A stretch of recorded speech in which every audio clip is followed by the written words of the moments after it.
Hello everyone, this is Jasmina, and in this video I am going to talk about mountain types and their energies. There are 9 different types of mountains, and they're defined by their shape and their size. Now each of these mountains, or each of these types of mountains, carries its own type of energy. The Arranging Dragons chart will allow you to understand when a certain mountain will give more strength to a house based on where the mountain's located with respect to the house and with respect to the nearest large chi mouth or nearest chi mouth, depending on the details. Basically, when the Arranging Dragon chart lines up in a synergistic way with the houses, stars, and with the mountain type, that particular sector of your home is supercharged in a positive way. And this really only applies to houses. It is not quite sure how you would apply this to an apartment because you may have to meet a lot of extra things, because this, like the flying stars, only affects the entire building. So at most, an apartment would get a little piece, but I also think it has to see the mountain. And so there are a lot of apartments that might not receive any energy, even if the building does. So it does. So in general, it's just applied to houses. And duplexes are okay too, but basically beyond that, no, because it is simply not not truly feasible to say what gets what. At least it hasn't been studied well enough to know that.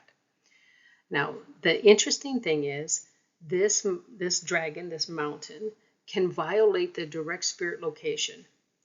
It uses a different pathway to give you energy, and that's why it can violate it. So in general, you have to have a mountain in a direct spirit location for it to affect your house. But here, it can be in an indirect spirit location and still affect the house in a positive way. So here are the mountain types by name. Star 1 is also called the greedy wolf star. And what this description is based on the star and what it does if it's activated properly in your house, what it does for you. So this will give you your helpful people, help you find people that can be your mentors, basically. It can give you wisdom and status. So it's very good. The huge door star is star 2. It's good for wealth and creating opportunities. It's good for real estate. It has several really good things about it. The star 3 is about wealth, but not so much generating wealth as sustaining wealth, because they're two different things. Usually when someone is new money, that is, they have a very successful company, that first generation after them is usually pretty good, because the people that became wealthy teach their kids to pay attention to money and not, and not just spend like crazy. But by the time you get to the third generation, those kids are usually fairly spoiled, and they often end up spending all the money and the wealth is gone. That's not unusual at all. But this is supposed to help sustain wealth over the long term. Now, this is good for physically demanding jobs like pro sports or even athletics like Olympians and so forth. And so this again comes from, what does star 3 mean in your flying star chart? The star 4, called the literary song, and that's a literal translation. It's good for academics and the arts. And so this can be useful if this is what you're already doing. The star 5 directly translates as incorruptible. It's good for improving courage and strength. And of course, these positive things, of course, are assuming that the star is activated and timely. And I've talked about this enough. I think people will know what that means, but I've got videos if you need that information. Now, star 6 is called the military song. It's good for money managers, so it's more of a high level, not so much working class like blue collar. It's more like white collar work. Star 7 is also called the broken army, which of course sounds horrible, and in general the star is not good, but it can be used for surgeons and doctors in the military and so forth. In general, it's although not good for this to get activated, at least through the arranging dragons method. Now the star 8 is the left assistant star. It's good for small business owners and creating wealth. And star 9 is good for employees, especially if you are interested in having a consistent income. This is very good. So most of the time I'm going to refer to these stars by number. Other people may have different names for these in English. The Chinese is, of course, fixed, but I'm going to try to just list these stars by number. Even if I do say what they are, I will include the number too, because the number is what's important. So type 1 is basically a cone-shaped mountain. This actually has one is right behind the other. This one actually has two greedy wolf mountains, one behind the other. So that's pretty powerful. This is also a greedy wolf mountain. Now there's actually another mountain behind her that kind of comes like this. And so it looks a little weird, but this is the actual mountain. And so it's a bit flatter than this, not quite so sharp peak, but it still is considered a cone-shaped mountain. So the difference between the star 2 and the star 8 is basically the size. They're basically the same in shape, a flat top mountain. Mesa, of course, is included here. This isn't completely flat, but it's close enough to being flat that it counts. And these are very tall buildings, so this is this will be a star 2. This one you can see a house here, and it's this pretty close to this mountain here, and so this is not very tall. So this would be considered a star 8. Now I do have to apologize a bit for the quality of the photos because they're taken by me, and so that I don't have to pay to use them. So this is something that you just have to live with. Now, the star 3 and the star 7 are also very similar.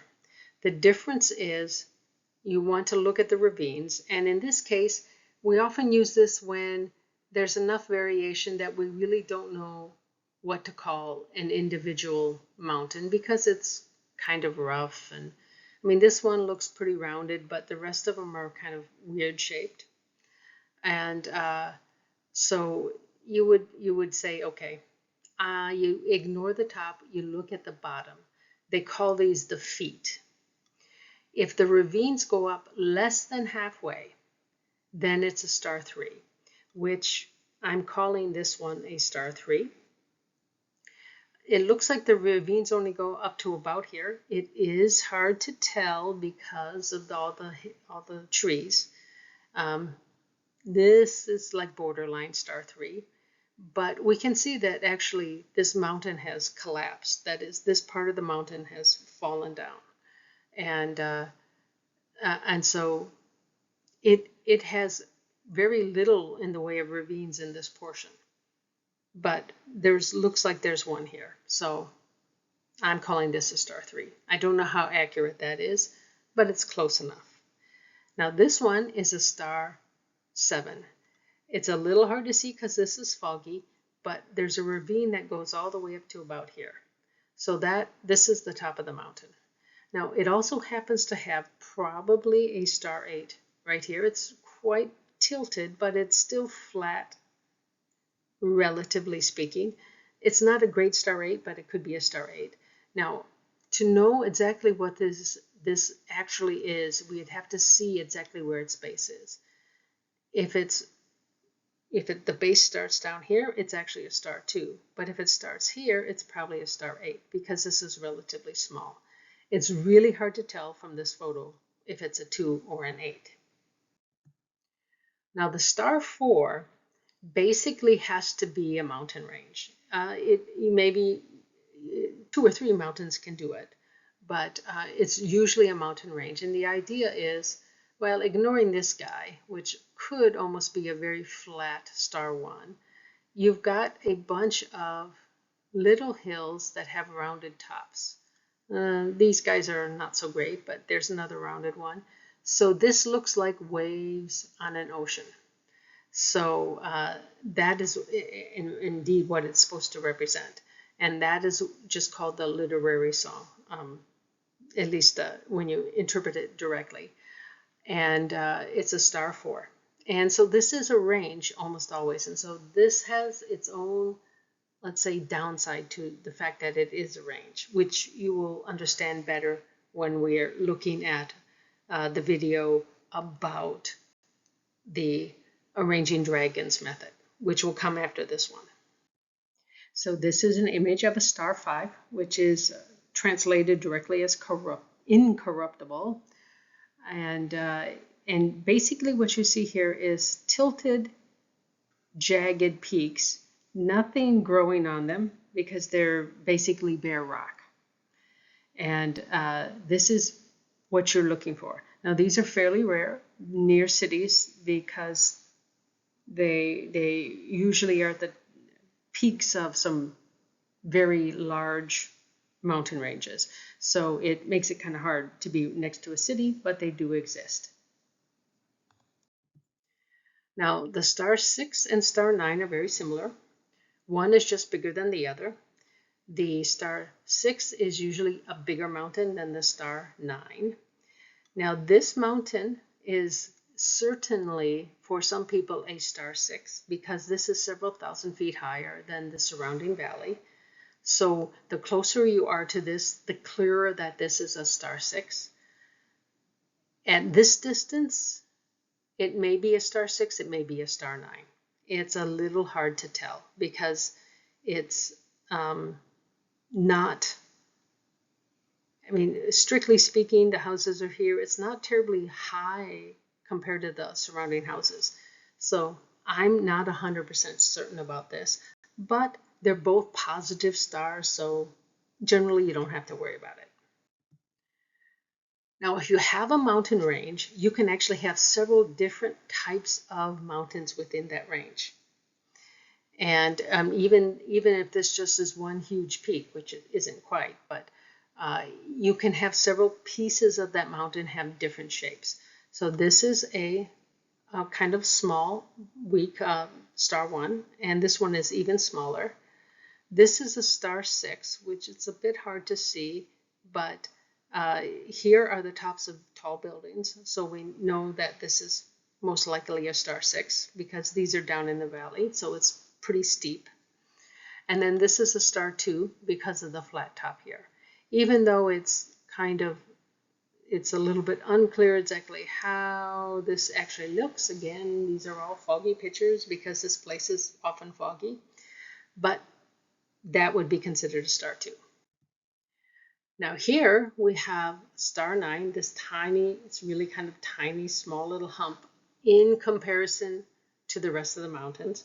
This is a star 7 because we have a ravine that goes all the way up to about here, and there's, I think, another one that comes up to basically here. I mean, these may be 2 different pieces. Then we have this star 1, which I've shown you already. And then here we have another star 6, because this is pretty big. And actually, there's another one right here. Now, the 2 together aren't enough to be considered a star 4, because there aren't enough of them. And there's so much jaggedness in this that it's really hard to say. Now, the mountains in Feng Shui, they're called dragons. So when you hear about dragons, that they just mean mountains. There are people who try to sell dragon figurines and say, put this in one part of your house and this will give you good energy. Well, they're taking the dragons literally. I mean, maybe if real dragons existed, and we don't know if they ever did, maybe that would work. But putting a dragon figurine in your house does nothing. Having the mountain outside your house does something. Now, so ignore dragon figurines. Every time you hear dragons, think mountains. And it's the type that is that number that I just talked about that are associated with these dragons that are important in the arranging dragons method. And again, I'm going to talk about that in the next video. Now, this method allows positive energy to be created in one's house from mountains that are not located in a direct spirit location. And if the mountains are already in a direct spirit location, we know automatically that the star that gets activated is the sitting star in that sector. So we know that, but if a mountain is located in an indirect spirit location, in general, by the indirect and direct spirit analysis, you don't get any energy from that mountain in the indirect spirit location. Now, you will at a different time, because what is direct and what is indirect spirit flips when we flip the cycle, when the cycle changes. And the cycle we're talking about is the 2-cycle, 8-period Xuan Kong calendar. So each one are 90 years long. And the next switch that's going to occur will be once we start period 1, which will happen in 2044, which is still quite a long ways away. But if you have a mountain that's a really good mountain, and you find that you can't use the arranging dragon method, in 20 years it'll become a very good mountain. Of course, 20 years is a long time. Now, the arranging dragon taps into energies in a different pathway, and that's why it doesn't care if it's in a direct or an indirect spirit location. It has a different pathway to give you the energy, and it can create very powerful, positive locations within your house. It's not easy for it to happen, but it can happen. So that's basically it. I'd like to thank you for watching. Please feel free to contact me here if you have any questions or leave a comment. And you can also check out my website if you're interested in Feng Shui. Thank you again for watching.